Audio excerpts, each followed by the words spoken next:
என்ன சொல்லி முதலமைச்சர் ஸ்டாலின் ஓட்டு கேட்டாரு? 2 பிரதான வாக்குறுதியை கொடுத்தாரு. அதை நான் கூட சொல்லல, முதலமைச்சர் பேசுறதே போட்டு காமிச்சார். அப்பயாவது உனக்கு வெக்கம், சூடு, சொரண, ரோசம், மானம் ஏதாவது ஒண்ணு உனக்குள்ள இருந்துச்சுன்னா செஞ்சு பாரு.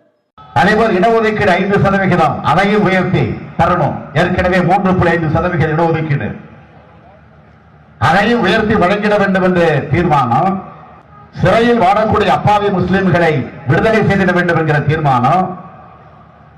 ஆக இந்த தீர்மானங்கள் எல்லாம் செயல் வடிவத்திற்கு வந்துட வேண்டும் என்று சொன்னால் தமிழ்நாட்டில ஒரு நல்ல மாற்றத்தை உருவாக்கி தருவதற்கு நீங்கள் தயாராக இருக்க வேண்டும். 2 வாக்குறுதி.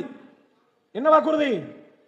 முஸ்லிம்களுக்கு 3.5% இருக்கக்கூடிய இடஒதுக்கீட்டை 5% உயர்த்தி தருவதற்கான தீர்மானம் போட்டிருக்கிறோம்.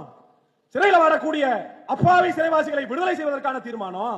ஆக இந்த தீர்மானங்கள் எல்லாம் நிறைவேறணும்னா ஒரு நல்ல மாற்றத்தை நீங்க கொண்டு வரணும். ஓட்டு கட்டல, முஸ்லிம் லீக் மாநாட்டில் ஓட்டு கட்டிங்கல்ல, மக்கள் ஓட்டு போட்டாங்கல்ல.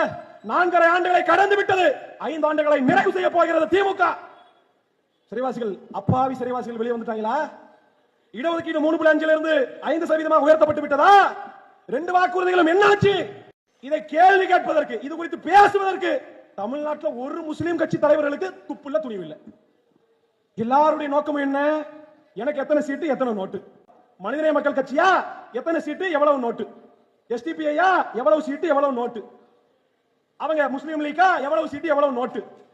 இப்படி நோட்டுக்கும் சீட்டிற்கும் உழைப்பாகக்கூடிய இந்த அற்ப சுயநலவாதிகள் கிட்ட மாட்டிக்கொண்டு இன்னைக்கு முஸ்லீம் மக்கள் தவிக்கிறாங்க. திமுக காரனை கூட சமாளிச்சிடலாம் போல, இந்த இயக்கத்துக்காரங்க பண்ற பாடு இருக்கே, ஐயோ ஐயோ. தமிழ்நாட்டில் ஒரே ஒரு இயக்கம் நம்ம பாராட்டணும், தமிழ்நாடு தௌஹீத் ஜமாத் மட்டும்தான் அந்த கோரிக்கை திமுக ஆட்சியிடம் தொடர்ச்சியாக வச்சிட்டு இருக்காங்க. தௌஹீத் ஜமாத்துக்கு வாழ்த்துக்கள். வேற எவனாவது முதுகெலும்பு உள்ள எவனாவது இருக்கியா? முஸ்லீம் லீக், தமுக மேல அபிப்பிராயம் உண்டு எனக்கு. ஆனா நீ திமுக ஜால்ரா போறது என்னால சத்தியமா ஏத்துக்க முடியாது. அப்படி ஏதாவது ஒரு இயக்கம் முஸ்லிம்களுடைய இடஒதுக்கீட்டை அதிகரிப்பது குறித்து பேசுறீங்களா?